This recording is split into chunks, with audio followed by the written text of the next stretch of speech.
জুলাই যোদ্ধাদের নিরাপত্তা ঝুঁকি নিরসনে সরকারকে যথাযথ ব্যবস্থা নেওয়ার আহ্বান জানিয়েছেন এনসিপির সদস্য সচিব আক্তার হোসেন।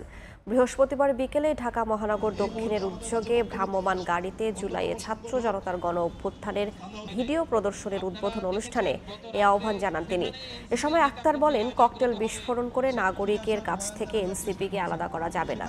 জুলাইয়ের আকাঙ্ক্ষা বাস্তবায়নে সবাইকে ঐক্যবদ্ধ থাকার পাশাপাশি জুলাইকে ঘরে ঘরে পৌঁছে দিতে সব রাজনৈতিক দল, সামাজিক সংগঠনের কাছে আহ্বান জানান তিনি।